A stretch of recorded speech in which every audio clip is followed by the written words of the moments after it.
Setiap kali kamu colok charger ke HP, ada jutaan ion litium yang bergerak cepat.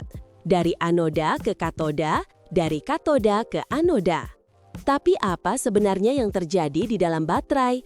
Kenapa HP bisa terisi? Dan kenapa baterai makin lama makin menurun?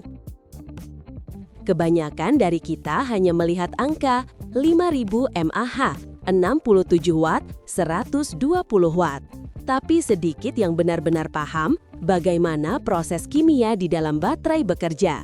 Akibatnya banyak miskonsepsi. Fast charging merusak baterai, baterai rusak karena charger KW, kapasitas turun sama dengan HP jelek. Padahal penjelasannya jauh lebih ilmiah. Orang sering menyalahkan charger saat baterai menurun, padahal penyebab utamanya adalah panas, siklus charge, dan sifat kimia sel litium itu sendiri. Litium itu reaktif, dia suka bergerak. Semakin sering dia dipaksa bergerak, semakin cepat usianya berkurang. Benarkah fast charging selalu merusak? Tidak sesederhana itu. Memang, semakin cepat arus masuk, semakin panas baterai. Dan panas adalah musuh terbesar litium. Tapi HP modern punya sistem manajemen, pembatas suhu, kontrol arus otomatis, bahkan split charging seperti di Vivo atau iQOO yang membagi daya ke dua sel baterai. Jadi, charger besar tidak otomatis merusak kalau HP memang dirancang untuk itu. Baterai litium punya 3 komponen utama. Anoda, tempat ion litium beristirahat, katoda, tempat asal ion saat baterai kosong, elektrolit, jalur yang memungkinkan ion bergerak. Kenapa litium dipilih? Karena litium ringan, cepat bergerak, dan punya densitas energi sangat tinggi. Artinya, ukuran kecil, tenaga besar. Waktu kamu nge-charge, listrik dari charger memaksa ion litium berpindah dari katoda ke anoda. Semakin banyak ion yang pindah, semakin penuh baterai kamu. Saat baterai penuh, ion-ion itu berkumpul di anoda, menunggu digunakan. Saat HP dipakai, ion kembali ke katoda dan menghasilkan energi. Fast charging mempercepat pergerakan ion. Gesekan energi, panas meningkat. Makanya HP bisa terasa hangat.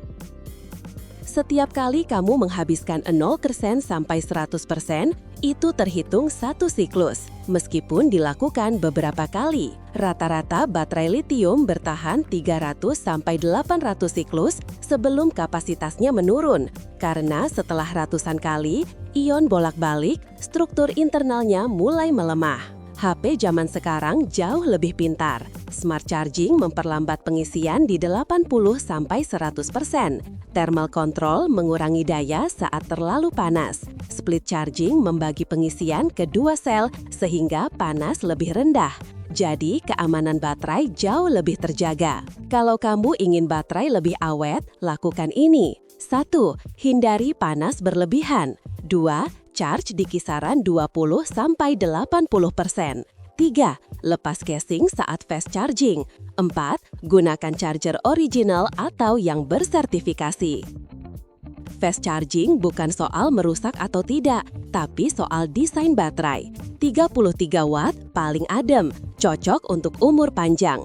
67 Watt cepat tapi masih aman untuk harian. 120 Watt super cepat tapi sistem pendingin dan desain sel wajib mendukung. Kalau HP memang disertifikasi untuk 120 Watt, maka arusnya aman karena dibatasi sistem. Baterai bukan sekedar angka mAh. Di baliknya ada reaksi kimia kompleks, jutaan ion bergerak, dan sistem canggih yang menjaga agar HP tetap aman. Selama kamu menjaga suhu, memakai charger yang tepat, dan tidak memaksa baterai bekerja ekstrim, usia bateraimu bisa jauh lebih panjang. Kalau kamu ingin video lanjutan tentang fast charging, thermal throttling, atau perbandingan baterai HP, tulis di komentar.